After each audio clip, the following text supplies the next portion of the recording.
अस्सलाम वालेकुम and welcome to my YouTube channel. मैं हूं अनीता ज़ेब। उम्मीद है कि आप जहां भी होंगे बिल्कुल ठीक ठाक होंगे। भारत को जब से शिकस्त हुई है उसके बाद भारत हर वो मौका तलाश कर रहा है जिससे पाकिस्तान की जो मुश्किलात हैं उनमें मज़ीद इजाफ़ा किया जा सके। और इस हवाले से हमने देखा भी कि जब से भारत को जो है पाकिस्तान के हाथों शिकस्त हुई है उसके बाद जो नरेंद्र मोदी हैं उनकी जानिब से ये भी कहा गया है कि इसके बाद अगर हिंदुस्तान में कोई अगर हमला होता है या कोई इस तरह की दहशतगर्दी का कोई वाक़या होता है तो हम पाकिस्तान पर हमला करेंगे। यानी कि एक बार फिर से जो है उन्होंने पाकिस्तान को ये धमकी दी हुई है कि वो पाकिस्तान पर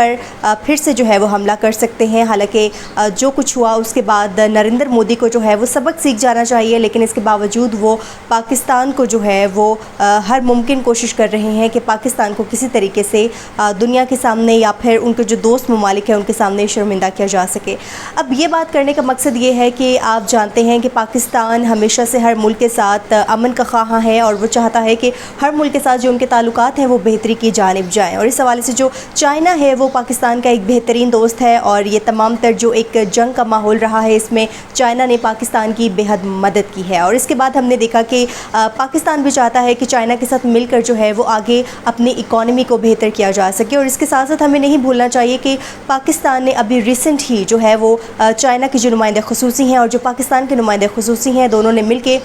काबुल का दौरा किया है और वहाँ पर जो अफ़गानिस्तान है उसको भी सी पैक में जो है वो शमूलियत की दावत दे दी है। यानी कि पाकिस्तान अपने हर जो मुल्क है उसके साथ अपने दोस्ती का जो है वो हाथ बढ़ा रहा है और पाकिस्तान चाहता है कि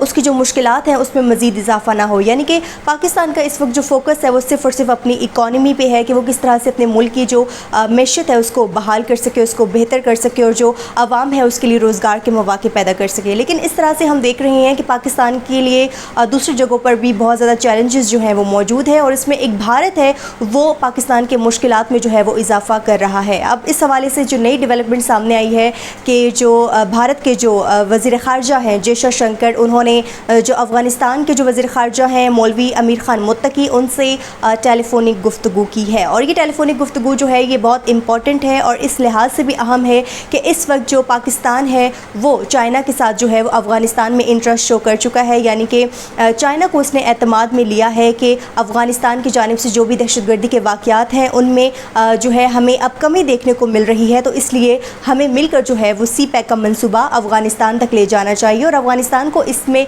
जो है वो रिसाई दी जाए। तो ये तमाम तर पाकिस्तान की जानिब से जो है हम देख रहे हैं कि एक डेवलपमेंट जो है वो जारी है और वो अफ़गानिस्तान के साथ अपने जो ताल्लुकात है वो बेहतर करना चाह रहा है। लेकिन जो भारत है उसने बिल्कुल इसी वक्त में आके जो है वो वज़ीर ख़ारजा जो अफ़गानिस्तान के हैं उनके साथ टेलीफोनिक गुफ्तगू की है। अब ये टेलीफोन करने का मकसद एक तो ये है कि पाकिस्तान के लिए मुश्किलात खड़ी की जाए और किसी तरीके से अफ़गानिस्तान को पाकिस्तान के ख़िलाफ़ किया जाए ताकि जो अफ़गानिस्तान है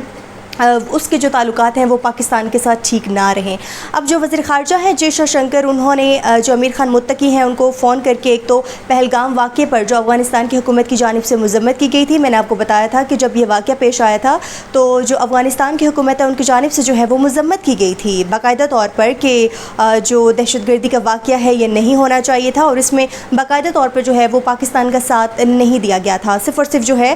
भारत की जानिब जो है वो मज़म्मत की गई थी। तो इस हवाले से जो जयशंकर हैं उन्होंने एक तो शुक्रिया अदा किया कि अफ़गानिस्तान की हुकूमत ने उनके साथ जो है वो इजहार हमदर्दी की। और सेकेंडली आपको याद होगा कि जब पाकिस्तान में जब 6 और 7 मई को जब हिंदुस्तान की जानिब से मिज़ाइल दागे गए थे, ड्रोन्स हमले किए गए थे, तो उस वक्त पाकिस्तान की जानिब से ये कहा गया था कि कुछ जो मिज़ाइल हैं वो अफ़गानिस्तान की सरज़मीन पर भी गिरे हैं। लेकिन उसके बाद ज़ाहिर सी बात है इन ख़बरों की जो है वो तस्दीक या तरदीद नहीं हो सकी थी। लेकिन अभी जयशंकर ने जो अपना एक मैसेज जो एक टेलीफोनिक गुफ्तगू जो अमीर ख़ान मुत्तकी के साथ की है और उसमें उनका ये भी शुक्रिया अदा किया है कि आपने जो झूठी बातें थी, यानी कि जो एक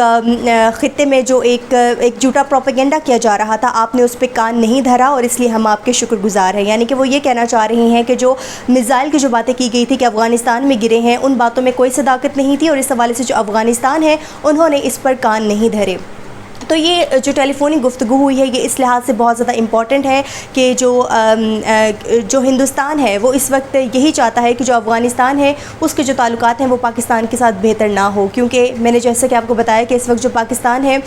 اس کے جو افغانستان کے ساتھ تعلقات ہیں وہ بہت زیادہ ہمیں اس میں گرم جوشی دیکھنے کو مل رہی ہے۔ ہم نے پچھلے دنوں دیکھا کہ کافی دورے ہوئے اسحاق ڈار نے کیے، محمد صادق آن اینڈ آف وہاں پر دورے پہ جاتے ہیں، اور اس کا مقصد یہی ہے کہ افغانستان کے ساتھ جو ماضی میں جو کشیدگی رہی ہے وہ آگے نہ ہو۔ اور ریسنٹ ہم نے دیکھا کہ جو سراج الدین حقانی ہیں ان کی بھی محمد صادق سے جو ہے وہ ملاقات ہوئی تھی، اور محمد صادق کو جو ہے وہ یقین دہانی کروائی گئی تھی سراج الدین حقانی کی جانب سے کہ جو بھی دہشت گردی کے واقعات ہوں گے آپ کو اس حوالے سے جو ہے وہ فکر مند ہونے کی ضرورت نہیں ہے، کیونکہ ہم TTP کو ختم کرنے کے لیے یہاں پر ایک تو اقدامات لے رہے ہیں، اور جو ہماری سرحد ہے وہ آپ بے فکر رہیں، وہ کسی بھی دوسرے ممالک کے لیے آپ کے خلاف استعمال نہیں ہوگی، کیونکہ پاکستان کئی بار یہ خدشہ ظاہر کر چکا ہے کہ جو افغانستان کی سرزمین ہے اس کو بھارت بھی استعمال کر رہا ہے دہشت گردی کے لیے۔ لیکن افغانستان کے حوالے سے پاکستان کو جو ہے اس حوالے سے باقاعدہ طور پر یقین دہانی کروائی گئی ہے۔ لیکن اس تمام تر سینیریو میں جب پاکستان اور افغانستان کے ساتھ تعلقات ٹھیک ہو رہے ہیں، اس دوران ہی جو جے شنکر ہے ان کا افغانستان کے جو وزیر خارجہ ہیں امیر خان متقی کو فون کرنا یہ کسی اچھی جانب جو ہے وہ اشارہ نہیں کر رہا۔ بہرحال ہم دیکھتے ہیں کہ اس حوالے سے مزید کیا اپڈیٹس ہوتی ہیں، جو بھارت ہے وہ کس طرح کا سٹانس لیتا ہے، کیا وہ افغانستان کے ساتھ مل کر پاکستان کے خلاف کوئی پلاننگ کرنے جا رہا ہے، یا پھر یہ جو ایک روزمرہ کے جو ایک ٹیلی فونک گفتگو ہوتی ہے یا صرف یہ وہ ہے۔ کیونکہ جس طرح سے بھارت کی جانب سے جو پاکستان پر الزامات لگائے جا رہے ہیں، جنگ کا ماحول تو ختم ہو گیا ہے، لیکن بھارت کی جانب سے پاکستان کو آئے دن جو ہے وہ دھمکیاں ابھی بھی دی جا رہی ہیں، اور کہیں نہ کہیں وہ ہر ممکن کوشش کر رہا ہے کہ کسی طریقے سے پاکستان کو وہ مشکل میں ڈال سکے، اور پاکستان کو ہر ٹائم وہ ایک میسج، ایک پیغام دے رہا ہے کہ ہم آپ پر حملہ کر سکتے ہیں۔ تو سچویشن ایک بہت ہی کشیدہ ہے کہ آخر بھارت پاکستان سے اب کیا چاہتا ہے، اور جو ہم نے پہلگام واقعے کے بعد دیکھا کہ جس طرح سے ہندوستان نے پاکستان کے خلاف جا کر جو سخت اقدامات اٹھائے، اب مستقبل میں بھی لگ رہا ہے کہ جو ہندوستان ہے وہ اپنی شکست کو جو ہے ختم کرنے کے لیے کسی حد تک بھی جا سکتا ہے۔ اس حوالے سے دیکھنا یہ ہے کہ اب اگلا جو پلان ہے وہ بھارت پاکستان کے خلاف کیا کرتا ہے۔ بہرحال اس حوالے سے جو بھی ڈیولپمنٹس ہوں گی میں آپ کو ضرور بتاؤں گی۔ اگر آپ کو میرا ولاگ پسند آیا ہے تو مجھے کامنٹ سیکشن میں ضرور بتائیے گا، اور میرے چینل کو ضرور سبسکرائب کیجیے گا۔ تو آج کے ولاگ سے اتنا ہی، مجھے انیتا کو دیجیے اجازت، اللہ حافظ۔